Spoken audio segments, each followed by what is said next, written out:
माँ, माँ जी, आपके बेटे ने मनी ऑर्डर भेजा है। डाकिया बाबू ने एक बुढ़िया माँ जी को देखते अपनी साइकिल रोक दी। अपनी आंखों पर चढ़े चश्मे को उतार आंचल से साफ कर वापस पहनती माँ जी की बूढ़ी आंखों में अचानक एक चमक सी आ गई। बेटा, पहले जरा बात करवा दो। बूढ़ी माँ ने उम्मीद भरी निगाहों से उसकी ओर देखा, लेकिन उसने माँ जी को टालना चाहा। माँ जी, इतना टाइम नहीं रहता है मेरे पास कि हर बार आपके बेटे से आपकी बात करवा सकूं। डाकिये ने बुढ़िया को अपनी जल्दबाजी बतानी चाहिए, लेकिन बुढ़िया उससे चिचोरी करने लगी। बेटा, बस थोड़ी देर की ही तो बात है। माँ जी, आप मुझसे हर बार बात करवाने की जिद ना किया करो। यह कहते हुए वह डाकिया रुपये माँ जी के हाथ में रखने से पहले अपने मोबाइल पर कोई नंबर डायल करने लगा। लो माँ जी, बात कर लो, लेकिन ज़्यादा बात मत करना, पैसे कटते हैं। उसने अपना मोबाइल बुढ़िया के हाथ में थमा दिया। फोन पर बेटे से हाल चाल लेती वृद्ध महिला मिनट भर बात करके ही संतुष्ट हो गई। उनके झुर्रीदार चेहरे पर मुस्कान छा गई। पूरे 1000 रुपये हैं माँ जी। यह कहते हुए उस डाकिया ने 100 के 10 नोट बुढ़िया की ओर बढ़ा दिए। रुपये हाथ में ले गिनती करती अम्मा ने उसे ठहरने का इशारा किया। अब क्या हुआ माँ जी? यह 100 रुपये रख लो बेटा। क्यों माँ जी? उसे आश्चर्य हुआ। हर महीने रुपये पहुँचाने के साथ साथ तुम मेरे बेटे से मेरी बात भी करवा देते हो। कुछ तो खर्चा होता होगा ना? अरे नहीं माँ जी, रहने दीजिए। वह लाख मना करता रहा, लेकिन बुढ़िया ने जबरदस्ती उसकी मुट्ठी में 100 रुपये थमा दिए और वह वहाँ से वापस जाने को मुड़ गया। अपने घर में अकेली रहने वाली वृद्ध महिला भी उसे ढेरों आशीर्वाद देती अपनी देहरी के भीतर चली गई। डाकिया अभी कुछ कदम ही वहां से आगे बढ़ा था कि किसी ने उसके कंधे पर हाथ रखा। उसने पीछे मुड़कर देखा तो उस कस्बे में उसके जान पहचान का एक चेहरा सामने खड़ा था।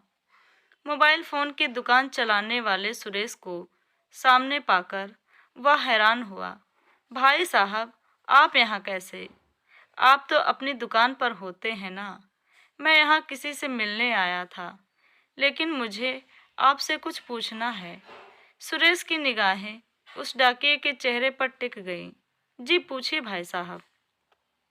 भाई, आप हर महीने ऐसा क्यों करते हैं? मैंने क्या किया है भाई साहब? सुरेश के सवालिया निगाहों का सामना करता वह डाकिया तनिक घबरा गया। हर महीने आप इस बूढ़ी माँ को अपनी जेब से रुपए भी देते हैं और मुझे फोन पर इनसे इनका बेटा बनकर बात करने के लिए भी रुपए देते हैं। ऐसा क्यों?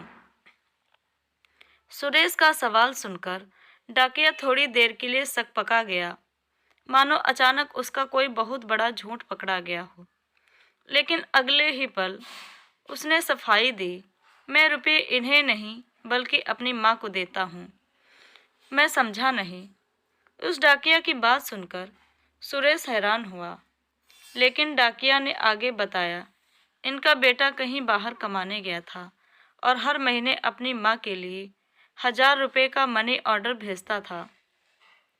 लेकिन एक दिन मनी ऑर्डर की जगह इनके बेटे के एक दोस्त की चिट्ठी इन माँ जी के नाम आई थी। उस डाकिये की बात सुनते सुरेश को जिज्ञासा हुई, कैसी चिट्ठी? क्या लिखा था उस चिट्ठी में? संक्रमण की वजह से उनके बेटे की जान चली गई, अब वह नहीं रहा। फिर क्या हुआ भाई? सुरेश की जिज्ञासा दुगनी हो गई, लेकिन डाकिये ने अपनी बात पूरी की। हर महीने चंद रुपयों का इंतजार और बेटे की कुशलता की उम्मीद करने वाली इस बुढ़िया को यह बताने की मेरी हिम्मत नहीं हुई। मैं हर महीने अपनी तरफ से इनका मनी ऑर्डर ले आता हूँ, लेकिन यह तो आपकी माँ जी नहीं है ना? मैं भी हर महीने 1000 रुपये भेजता था अपनी सगी माँ को, लेकिन अब मेरी माँ भी कहाँ रहीं। यह कहते हुए उस डाकिया की आंखें भर आईं।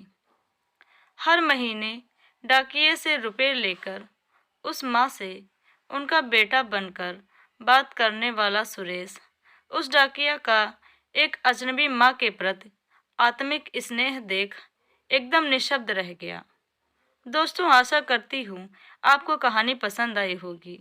कहानी पसंद आई हो तो लाइक शेयर कमेंट करें। प्लीज़ हमारा चैनल सब्सक्राइब करें। कहानी सुनने के लिए आप सभी का बहुत बहुत धन्यवाद।